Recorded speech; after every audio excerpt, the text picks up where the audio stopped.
Hubiera querido abarcar más, pero me pareció que Efesios 3:1 es una frase que puede llegar a ser suficiente para que nosotros hoy meditemos. Por esta causa, yo, Pablo, prisionero de Cristo Jesús, por vosotros los gentiles. Hemos visto, hermanos, cuántas riquezas se nos han descrito en el libro de los Efesios. Creo que este libro ha sido denominado por algunos como el baúl de las riquezas del Nuevo Testamento. Allí se describen muchas cosas que en otras epístolas no se nos describen, o no así como se nos describen aquí. El apóstol Pablo ha venido disertando sobre cosas muy grandes, tanto que él mismo lo sabe y ora que el Señor ojalá nos quiera hacérnoslas entender, porque son tan grandes, de una dimensión tan enorme, que la mayoría de los cristianos perdemos de vista tan grande riqueza. De manera que el apóstol está pidiendo al Señor, ojalá ellos puedan dimensionar todo aquello que son y todo aquello que tienen en Cristo. Pablo no solamente nos ha hablado de lo que hoy tenemos los creyentes, sino que, inspirado por Dios, ha tenido el entendimiento de hablarnos hasta de cosas misteriosas, de cosas que pasaron antes de la fundación del mundo, antes de que todo ocurriera. Y nos ha venido a mostrar de las muchas maneras cómo el creyente y cómo la iglesia ha sido bendecida. Es un hombre que goza, por así decirlo, de una visión espiritual muy clara, muy nítida. Él, me lo imagino yo, es como si estuviera parado en la cima de una montaña y por un lado ve la iglesia y por otro lado ve un paisaje inigualable. Y es como si él se parara y le dijera a la iglesia lo que está viendo. Si pudieras ver esto, lo que yo estoy viendo, allí es para donde van, esto es de su propiedad. Y la iglesia lo mira a él y se hace una imagen un poco de lo que él parece que ve nítidamente.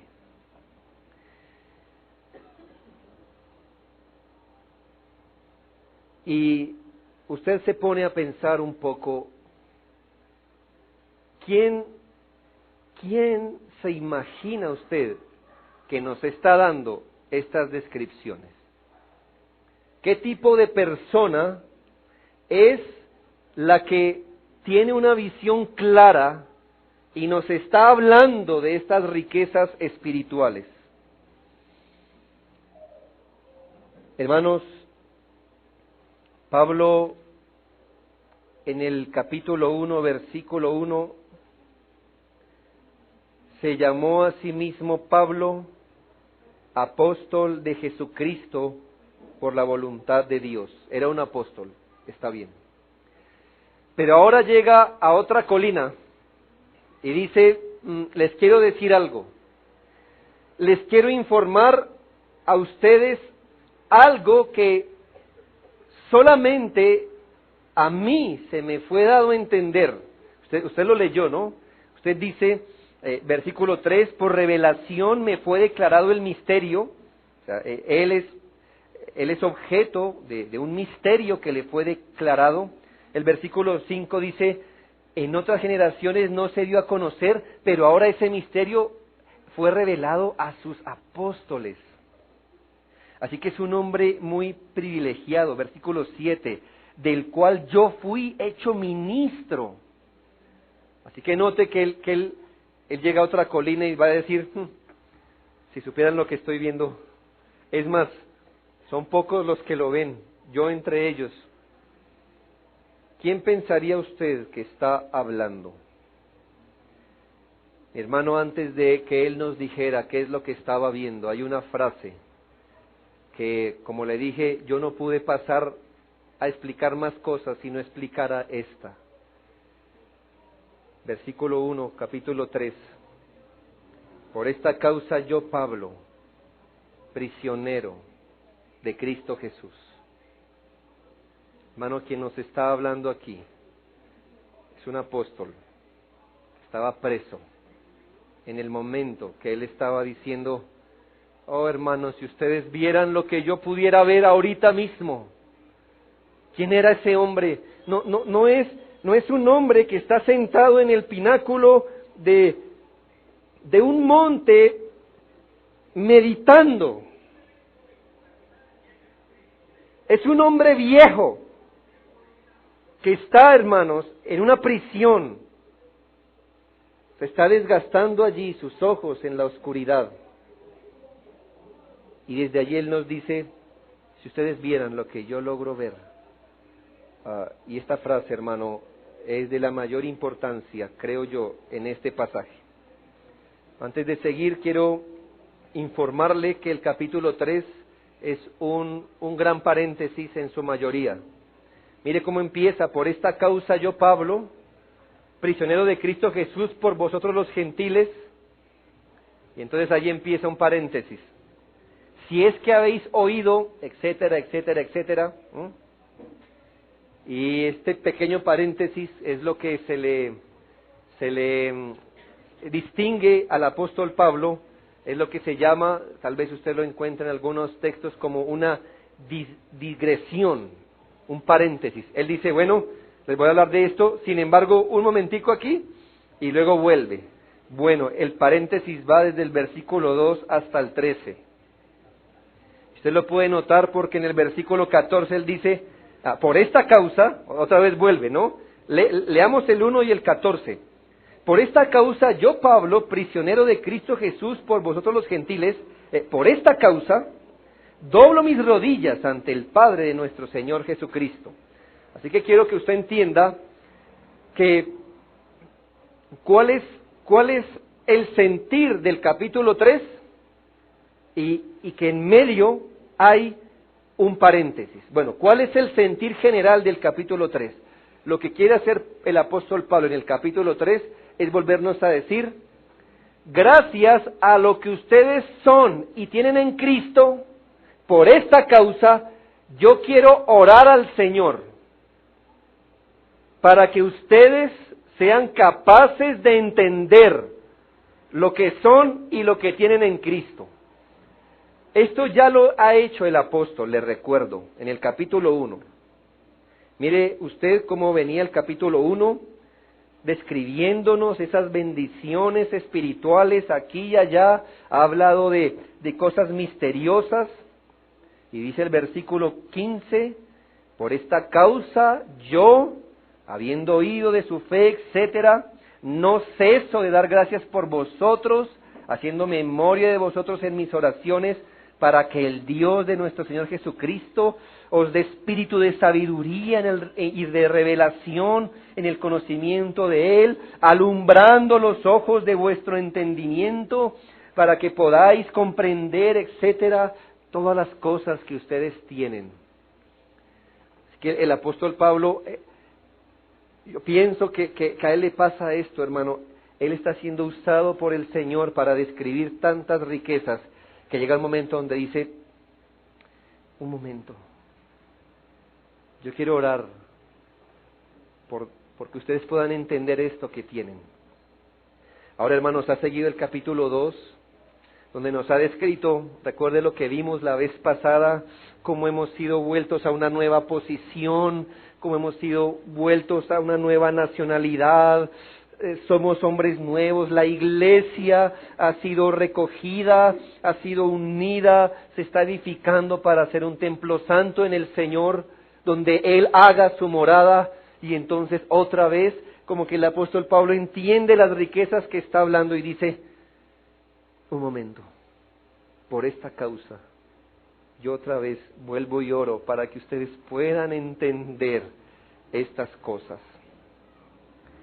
Yo creo sacar una enseñanza de aquí, hermanos. Una enseñanza que habla primero a mi vida y luego también, por supuesto, a la suya. Y creo, hermano, que lo que respecta a quien predica y tal vez los hermanos que me ayudan a veces a enseñar y a predicar, debemos entender esto, hermanos.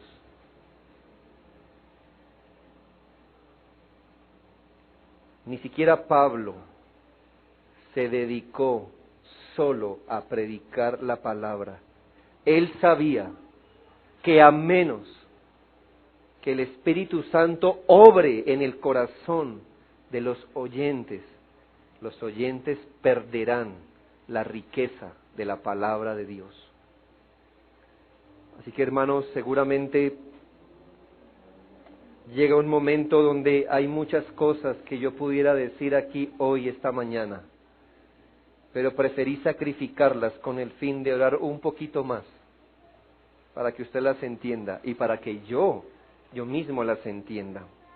Y a la vez usted, hermano, usted debe saber que además de venir esta mañana a prestar atención a mis palabras o a las palabras de la Escritura, usted debe ser consciente que debe exponerse con humildad al ministerio del Espíritu Santo en oración, sin el cual no sacaríamos ningún provecho de lo que hemos venido diciendo.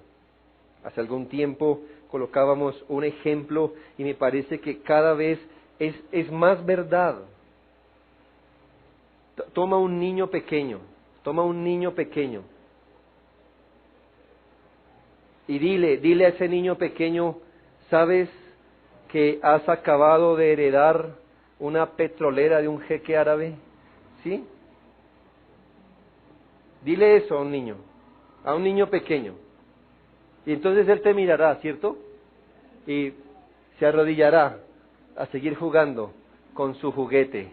Y usted le dijera, no, es que no me has entendido, querido niño, has heredado una petrolera de un jeque árabe. Y él va a decir, ¿quieres jugar conmigo? Y usted se va a dar un golpe contra la pared diciendo, no he entendido. ¿Sabes qué es un jeque árabe? No sabe ni tal vez le importa. Pero tú sí sabes quién es un jeque árabe y tú en tu mente dirás, si él supiera lo que ahora es y lo que tiene, si ese niño hoy se pone a gastar su dinero, puede morir de viejo y no lo acaba. ¿Sabes? Algún día leí que uno de esos deportistas famosos, ¿no?, que ganan más plata que un científico, lamentablemente, ¿no? Pero bueno, la estadística decía que si él hace 4 años hubiera dejado de trabajar, su fortuna alcanza para 4 generaciones. Eso es inmoral, ¿no cree?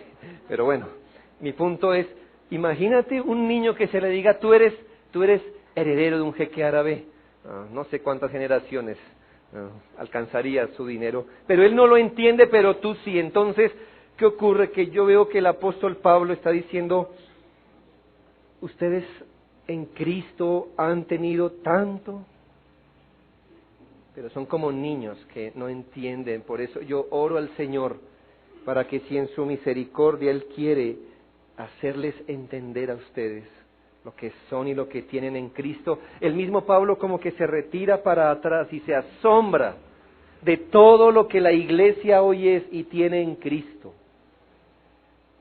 De manera, hermanos, que él quiere rogar al Señor para que sigamos entendiendo varias cosas, las que vamos a ver después del paréntesis, pero si el Espíritu Santo permitió que él incluyera este paréntesis, pues vamos a incluirlo nosotros. El apóstol Pablo, antes de seguir su enseñanza con respecto a qué quiere pedir para los creyentes, le pareció bien que los creyentes entendieran cómo el Señor tiene varios recursos para su provecho, entre ellos los apóstoles. Es decir, hermanos, si nosotros fuéramos la iglesia, los efesios, no tendríamos el privilegio de tener una Biblia como la nuestra aquí hoy. Tendríamos tal vez el Antiguo Testamento en un rollo, uno solo por iglesia, y muy probablemente algunas cartas de los apóstoles, algunas, 2 o 3. De manera que la información que ellos tenían del Evangelio estaba dependiendo de las personas de los apóstoles.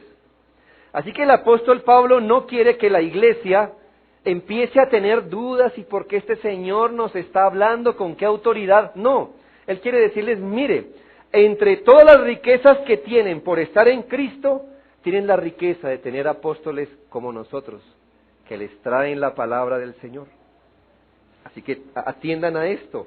Es algo muy pastoral de su parte. Él no simplemente dice, bueno, yo soy apóstol, ellos me deben hacer caso, sino que él le ofrece una explicación a la iglesia diciendo, bien, yo soy como apóstol parte de ese plan redentor para ustedes. Así que atiéndanme en esta ocasión. Él está haciendo esto. Ahora sí, hermanos, es interesante notar primero esa expresión, Pablo prisionero. Pablo prisionero. En el capítulo 1, versículo 1, él se identificó como un apóstol de Jesucristo, como un comisionado por Cristo, como un enviado con E mayúscula por Cristo el Señor. Pero aquí antes, hermano, de decirnos otra riqueza espiritual, algo que solo a él le fue dado a conocer, antes de eso, es interesante que él se identifique con esto. Pablo, prisionero de Cristo. Si usted quisiera, hermano, que sus palabras gozaran de autoridad, ¿por qué es tan famoso? Usted no sabe quién soy yo. ¿Por qué es tan famoso? Eso viene dentro de nosotros. Los criticamos a ellos, pero usted y yo convivimos con un usted no sabe quién soy yo dentro. ¿Por qué? Porque usted y yo sabemos que a menos que tengamos cierto título, cierta influencia, cierta posición, su palabra no vale. Si usted dijera, por favor no piten en esta cuadra, ¿qué harían con su orden? Nada. ¿Por qué, hermanos?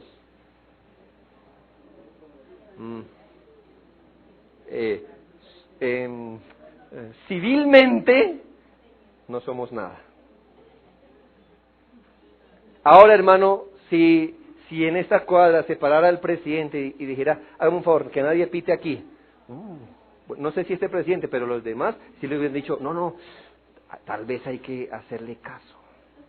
Su autoridad, me hago entender, su porte, su respaldo, hace que se le haga caso. Pasa lo mismo cuando su hijo le dice al otro, que me dé ese lápiz. Su hijo mira al otro y no le importa, pero si dice, papá dijo que me des el lápiz, tiene una autoridad. Bien, hermano, ahora si el apóstol Pablo quería dar a entender unos misterios grandes, unas riquezas grandes, ¿por qué el apóstol Pablo dice, Pablo, prisionero de Cristo? Prisionero de Cristo. Esta expresión es sumamente impactante, hermano, venida de un individuo que Dios usó para escribir casi la mitad del Nuevo Testamento. Un hombre al que los demás apóstoles sabían que era un eminente entre ellos. El apóstol Pedro dijo de Pablo, nuestro hermano Pablo, el cual escribe cosas que son difíciles de entender. Un mismo apóstol lo reconocía como un hombre que tenía cosas muy importantes y grandes que decirle. El hombre que Dios usó como apóstol y predicador estaba preso aproximadamente hace 5 años. Esta expresión es muy importante porque en su tiempo, queridos hermanos, el apóstol Pablo no fue famoso ni importante. El cristianismo hasta ahora se estaba empezando a conocer en algunas regiones. Lejos de la publicidad, lejos de la fama, había un hacedor de carpas, algo viejo, exmilitante del judaísmo y sin ningún porte de predicador, porque la misma iglesia le decía, sus cartas son duras, pero su presencia es despreciable. Este hombre no parecía ni siquiera un predicador. Este hombre hace tal vez 5 años estaba en una fría prisión en Roma. No era un preso como hoy, como tal vez lo fue Mandela o como está haciendo Leopoldo en Venezuela. Prisioneros con biógrafos escribiendo el día a día de sus prisiones. ¿Sabe? Eso haría un poco soportable la prisión. Él sabe que está preso, pero es un preso importante. Pero aquí está un hombre abandonado que al final de su ministerio, hermano, ¿quién programa que al final de su ministerio se quede solo? Pero él dijo, he aquí, todos me han abandonado. El Señor no se los toma en cuenta. ¿Qué esperarías de un Spurgeon, de un John MacArthur? ¿Sabes? Cuando murió Spurgeon, había como 5 cuadras de multitud al lado de su tumba. Pablo murió solo. De manera, hermano, que era un prisionero que no pasaba heroicamente los días largos en su prisión. No tenía Twitter para andar colgando frases célebres desde la prisión. No tenía un teléfono para su mejor pose en prisión. No había eso. Él no monta frases emblemáticas en el muro de su Facebook. No había marchas por él. No se recomendaba su último y más apreciado libro. No tenía un grupo de jóvenes viendo sus videos para pescar frases célebres. No, él no estaba planeando su última superconferencia. A él no lo esperaban grandes auditorios ni elevados púlpitos. Ese hombre estaba encerrado con una luz de vela de por medio. Muchas veces mirando cómo comía, porque él mismo dice, doy gracias a Dios que os habéis vuelto a acordar de mis necesidades. Ese era el apóstol Pablo, hermanos. ¿Qué pensabas? Hoy es famoso. Hoy es eminente. Pero en su tiempo, casi muere solo. Pasando solo la mayor parte de sus días, diciéndole a su mejor amigo, hey, tráeme una cobija para abrigarme y un libro para leer, por favor.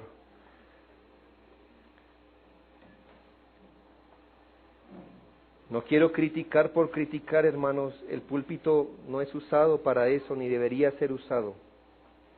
Ni deseo herir ningún hombre o nombre específico. Tampoco quiero dar a entender, hermanos, que muchas de las cosas de las que voy a hablar, bien entendidas y bien usadas, pueden llegar a cooperar con la extensión de la verdad, por supuesto. Mucho tiene que ver con el objetivo con que se haga y los métodos subordinados a la Escritura. Mi punto no es criticar por criticar, hermano, pero usted y yo debemos saber cómo han cambiado las cosas el día de hoy.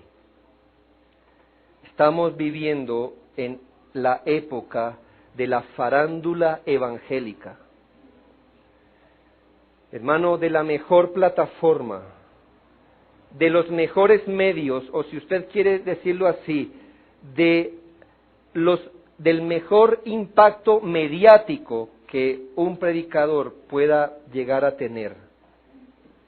Algunos predicadores han llegado a cambiar por el cirujano su imagen, ¿sabes? Se han mandado a agregar cabello, a estilizar sus cuerpos, a apretar sus camisas, cosas así, para vender una imagen en el mundo. Hoy estamos en la época de la iglesia de los eslogan, para cambiar tu vida a las naciones y cosas así. Hoy sufrimos por las grandes convocatorias. Parece que si no hay grandes convocatorias, grandes auditorios, tal vez se nos ha comunicado que Dios entonces no obra de otra manera. Hoy, hermanos, debemos reconocer que hay admiración por las personalidades de estos hombres. Hay gente corriendo de aquí para allá para perseguirlos. Estamos hasta cayendo, hermanos, en extremos ridículos faranduleros. Lo que fulanito dijo de la santidad. No nos importa la santidad, pero como fulanito lo dice, hay que ver eso. Hay que verlo. Lo que entrevista a menganito. Vuelvo y le digo, hermano, no estoy criticando todo eso. Pero note lo que estamos haciendo el día de hoy.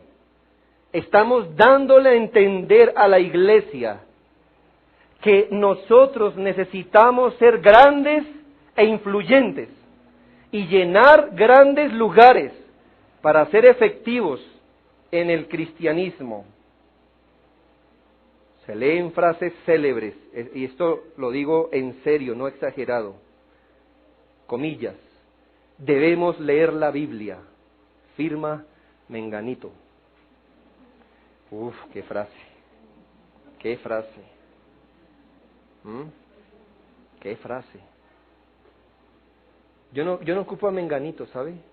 Tal vez en su predicación dijo a los hermanos, debemos leer la Escritura, y por ahí un joven dijo la frase, y la montó.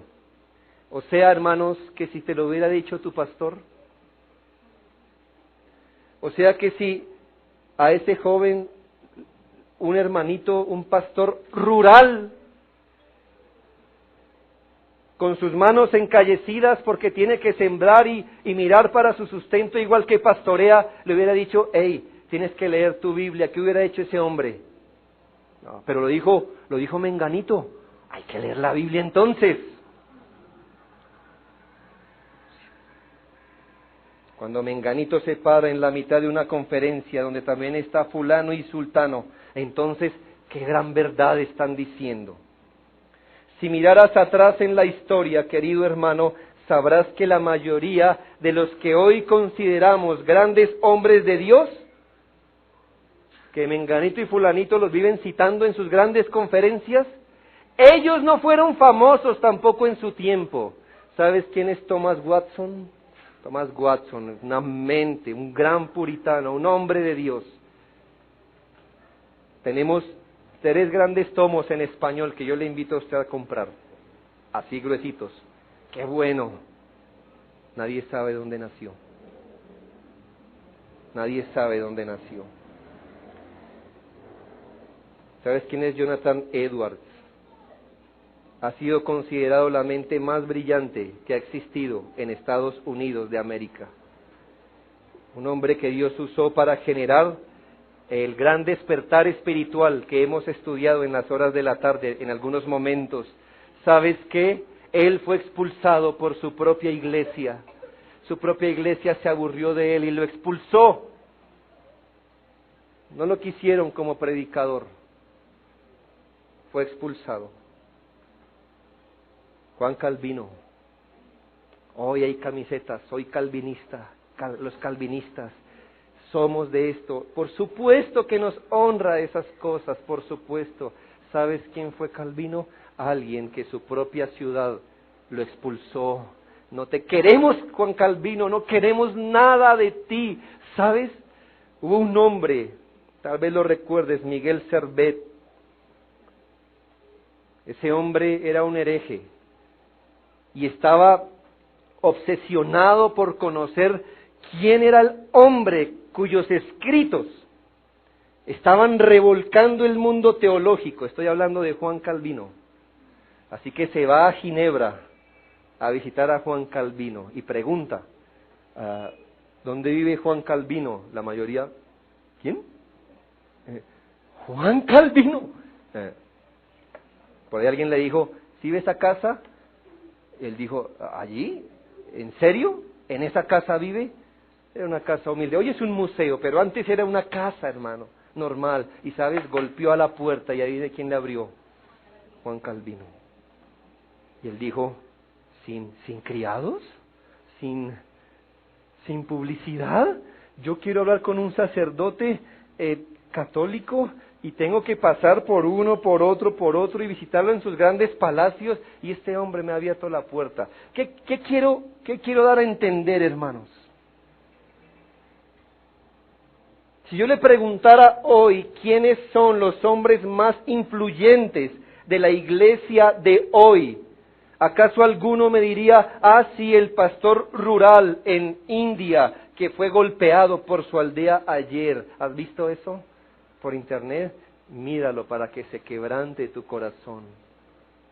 Un hombre sin sus zapatos, con su ropa andrajosa, es pastor y fue golpeado ayer en India. ¿Él es la persona más influyente hoy en la iglesia de Cristo? ¿O ese hermanito rural, de los que usted sabe, de esos que no ha abandonado la costumbre de levantarse a orar de madrugada? No sabe mucho, pero predica fiel la palabra de Dios. No, yo te voy a decir quién es el más influyente, el de la conferencia, el de la radio, el de los libros, el que canta y viste mejor, el del anillo, el de la banda, el de la televisión. Hermanos, Pablo, prisionero de Jesucristo, es una frase que nos debería humillar esta mañana.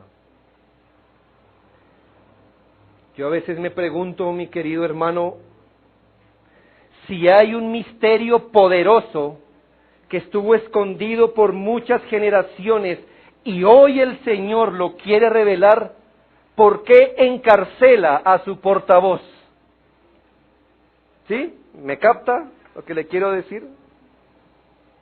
Tienes algo que por siglos no has revelado. Llega el tiempo de revelar el misterio. Y encarcelas al portavoz.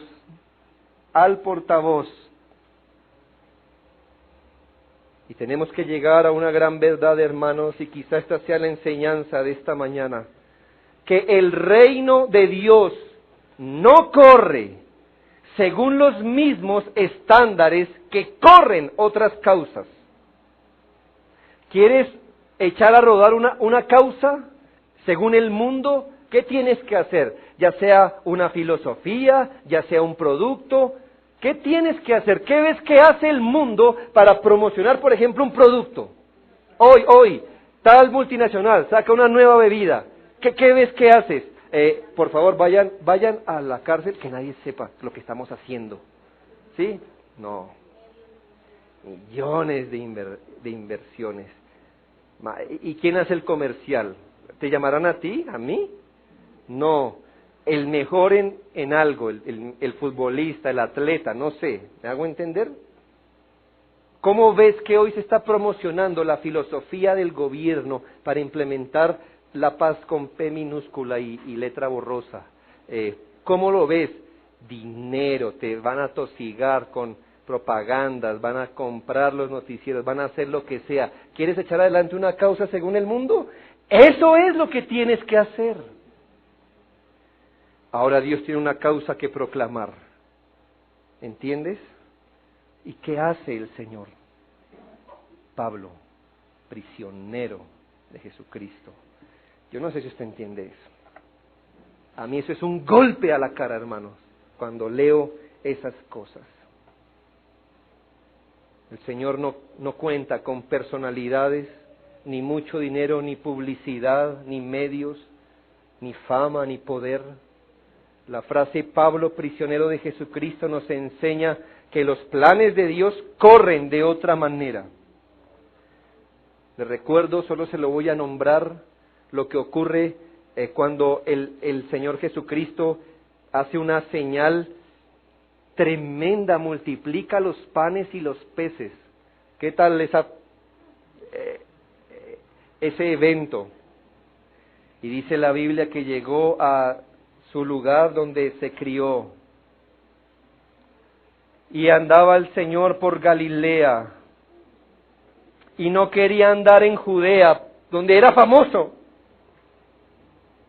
Estaba cerca de la fiesta de los judíos, la de los tabernáculos, Juan 7:3, y sus hermanos le dijeron: sal de aquí y vete a Judea, para que también tus discípulos vean las obras que haces, porque ninguno que procura darse a conocer, hace algo en secreto. Si estas cosas haces, pues manifiéstate al mundo. ¿No es lógico? Claro, los hermanos de Jesús piensan como nosotros.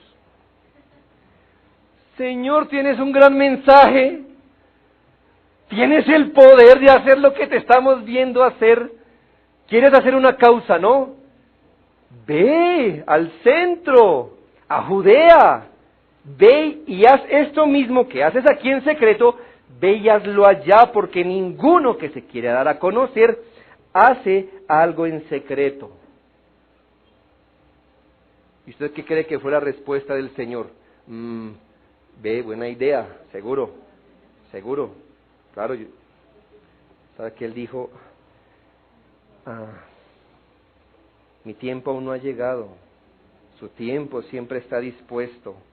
El mundo no los puede aborrecer a ustedes, pero a mí me aborrece, porque yo testifico de Él que sus obras son malas. Suban ustedes a la fiesta, yo todavía no subiré. ¿Qué está diciendo el Señor? Mi causa no corre como las causas del mundo. Yo no vine aquí a promocionarme, aunque es Dios, hermano, y tenía que hacerlo. Pero Él dice, así no.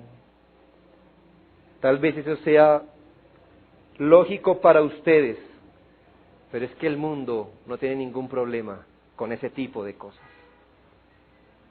Mi tiempo aún no ha llegado.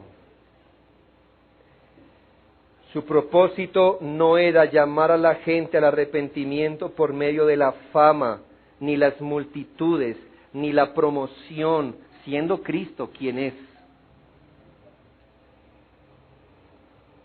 No son sus métodos.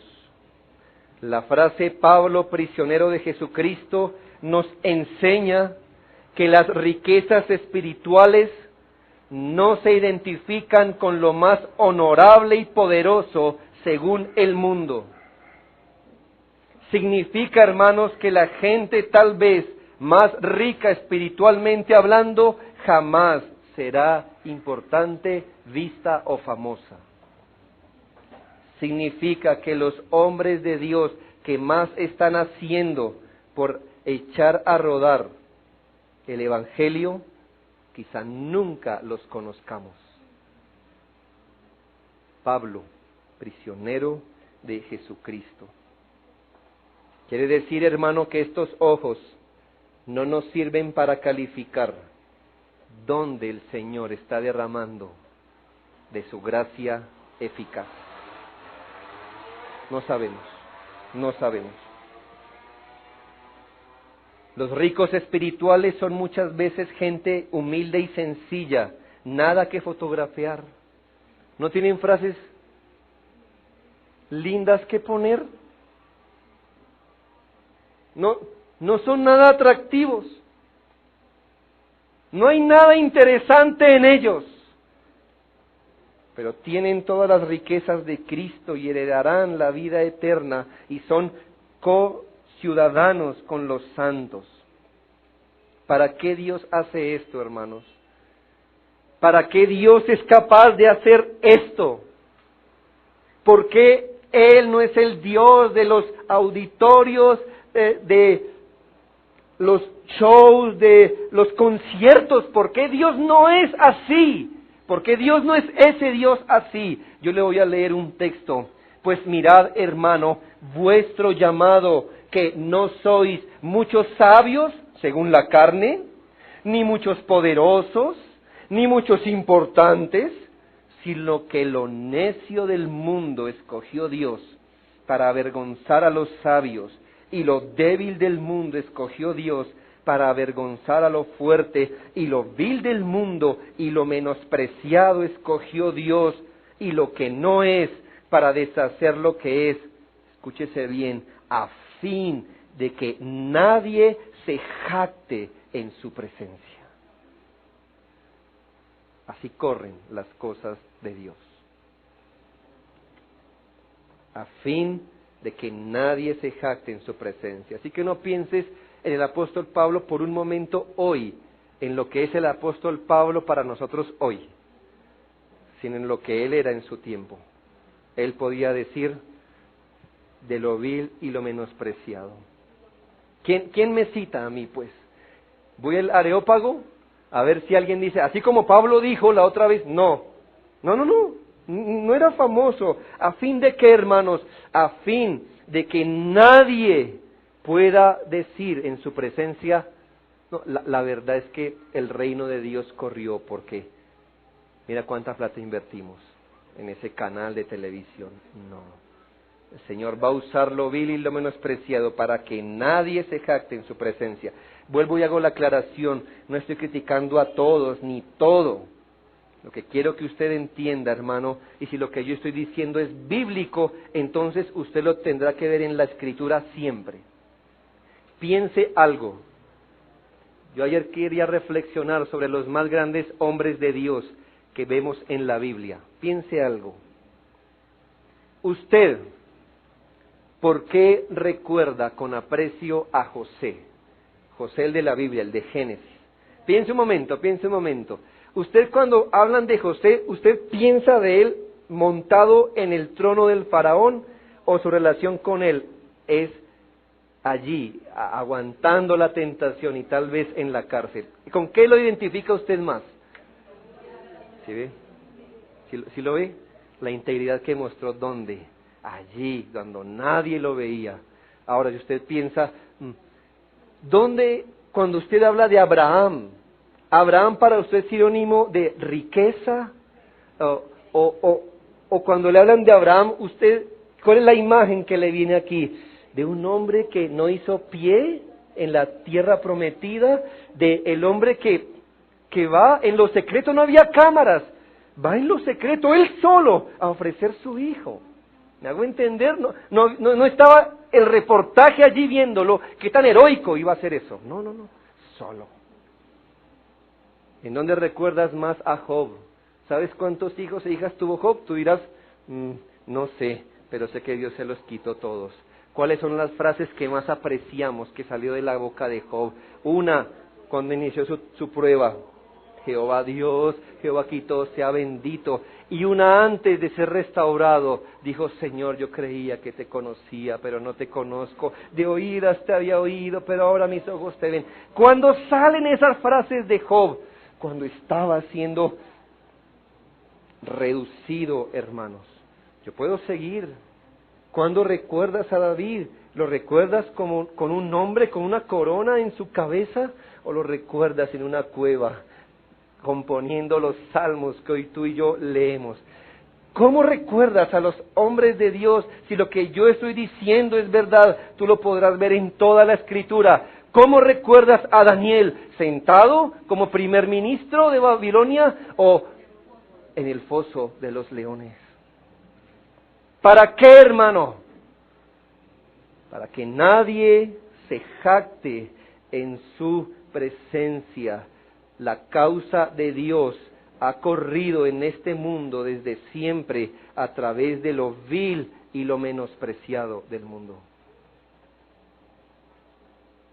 No olvidemos jamás que la salvación del pueblo elegido corrió a través de un Dios encarnado que se humilló hasta lo sumo. No olvides que Él nos dio el ejemplo, que Cristo fue crucificado, ridiculizado. Por eso en su tiempo, hermanos, el cristianismo fue llamado locura y tropiezo. No, un momento. Vienes a introducir una nueva religión. Piénsalo. Vienes a introducir una nueva religión y me dices que tu deidad nace en un pesebre, ¿en serio? ¿Que nadie fue testigo de él sino unos campesinos, pastores, en serio? ¿Me estás diciendo que no sabemos nada de él por los próximos 30 años? ¿Esa es tu deidad? ¿Esa es tu Mesías? ¿Me dices que no tenía sino una muda de ropa? ¿Que no tenía dónde recostar su cabeza? ¿Eso es lo que me dices? ¿Me dices que murió como un malhechor? ¿Que todos lo vimos morir? ¿Así quieres introducir una religión en este mundo? El apóstol Pablo diría, sí, sí, eso es lo que yo predico. Nada atractivo, dijo Isaías, para que lo deseemos. ¿No ves aquí un patrón en la Biblia? ¿Sabes? Hay una palabra de grueso calibre que dijeron de los creyentes. Por allí en Tesalónica, unos hombres impíos se quejaron diciendo, esos que han convulsionado el mundo o trastornado, también han llegado aquí. Busque esa frase usted y dígame de quiénes se dice estos que han trastornado el mundo. ¿De quién, hermano? ¿Usted piensa que venían 15 puritanos con los 15 conferencistas más grandes de hoy? Por supuesto que uno los ve y dice, no, claro, con razón han convulsionado el mundo. Hermanos, eran hombres como usted y yo, que abandonaron sus lugares para ir a predicar el Evangelio. Ni sus nombres se nos dan, solo se nos da el nombre de uno, Jasón, y los demás creyentes. ¿Entiendes? Convulsionaban el mundo en su momento. El mismo apóstol Pablo dijo, pero tenemos este tesoro en vasos de barro. Escucha bien, no guardas un tesoro en vasos de barro, no. Guardas un tesoro en una caja fuerte, muy costosa. O guardas un tesoro en un cofrecito hermoso de porcelana. ¿Sabes qué dijo Pablo? Tenemos este tesoro en vasos burdos de barro, para que la excelencia del poder sea de Dios y no de nosotros, que estamos atribulados en todo, pero no angustiados, estamos en apuros, no desesperados, estamos perseguidos, pero no desamparados, nos derriban, pero no nos destruyen, llevamos en nuestro cuerpo por todas partes la muerte del Señor Jesús. La única forma para que así la vida se manifieste en nuestros cuerpos. Pablo, prisionero de Cristo, es una cachetada, hermano, dura, para que usted y yo, hermano, reflexionemos cómo es que avanza su obra. Querido hermano, yo estaba dudando si predicar o no esto. Decía, no sé, y recibí ayer la llamada de un pastor amigo. Y la providencia del Señor lo llevó a decir, hermano, yo pudiera estar hoy en conferencias aquí y allá. Pero le dije a mi copastor, él pastorea con otro hombre, le dije a mi copastor, no nos olvidemos nunca de las cosas pequeñas. Y he renunciado a viajar a otros lugares con tal de pastorear mi iglesia. Yo me mordí los labios, hermano, porque ese hombre pudiera ser hoy día uno de los mayores hombres ejemplares en la reforma verdadera, no solo en su teología, sino por la iglesia que tiene. Y él me dijo, no se olviden nunca de las cosas pequeñas. Ahí es donde Dios está obrando. Dijo, espere, en unos años usted se va a dar cuenta cómo eso que hoy se ve, esa conferencitis que le dio a todo el pueblo de Dios, esa conciertitis que le dio a todo el pueblo de Dios, va a pasar. Va a pasar.